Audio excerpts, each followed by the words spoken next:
In this video, we're just going to cover this portion of our material here, and it's regarding the helps that are available to you in Jupyter Notebook. We have these 4 code blocks right here we're just going to talk about.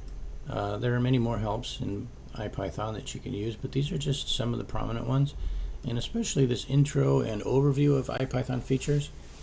It tells you about everything in here. So let me just run this and we can take a look down and see all the list of these.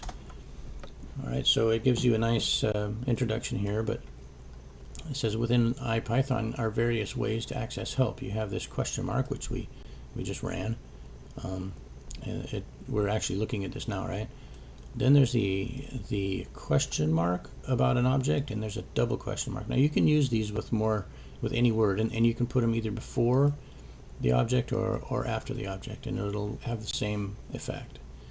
Then you've got this quick reference. These are all IPython specific syntax and magic. So this tells you all your magic functions, all your specific syntax. It's quite a exhaustive resource. Then this is Python's own help system, which you could actually run in an IDE or outside of IPython. It's just Python's own help. Now we're going to look at these, but let's just scroll down here a little bit. There's magic commands, system aliases, dynamic object information. And I would just remind you of what we talked about in our first video, where when we're programming we have to be in a mindset of doing some research, checking out documentation, and really embracing that whole sort of studious academic end of programming. So what you could do, actually what we usually do is we'll take this and we'll cross-reference it with some Google searches. And it doesn't take long, actually. If you get into the swing of it, you can spend 30 seconds and get some really much deeper insight on what is a magic command, for example, and this type of thing. Here's that question mark and double question mark system. Here's tab completion, which we're going to cover more closely down below. You can search your history. So if you start typing and just a couple of letters and then you use your up or down command, you can search through your history item to search for things. Here's another search mechanism, Control R.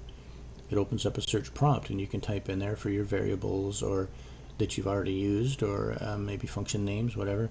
You got a history for searching. These are different methods of searching through what you've already done in your notebook. Yep, so there's this exclamation point command, which gets you into the system shell. Yeah, there's a lot of different tools, and in this reference sort of orients you to all of them. The farther down you go, the more out into the weeds you get. Auto quoting and auto parentheses and these type of things. Alright, so that's that first one. Let me close this down. And now here's this Python's internal help system, which is very nice. Right in the help parentheses, I'm running a search on what is a float. So let me Control Enter that, and it tells you, well, a float is an object, and it tells you all the methods that could go along with it, and a lot of information. We could also search a string, str. Whoops, not a srt, but str. It's another variable type. Of course, there's ints, and there's some data types in here too. Let's look at a list. It's an iterable object. It means you can loop through it. We'll talk about loops later. Alright, so that's the Python help. Again, do a little bit of research on that and try out a few things. So we also have this quick reference thing, and this will take you through and show you all of the magic functions that we have here in IPython. We're going to talk a little bit about magic functions, but again, like I was saying, cross-reference some of these and do some extra search on your own on these. Alright, and finally we've got the question mark functionality, which gives you either a very brief, like this, this is only like a 7-line overview, right? But if you use the double question on some of these objects, you're going to get a much more detailed set of information.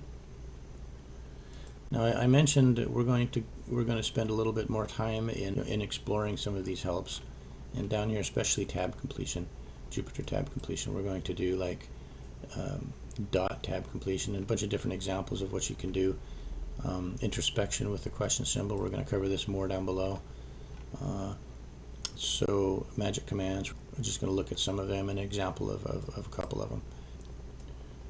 you don't have to get too analytical in doing extra research, because we're going to cover some of the most important ones before we get into the actual Python language basics.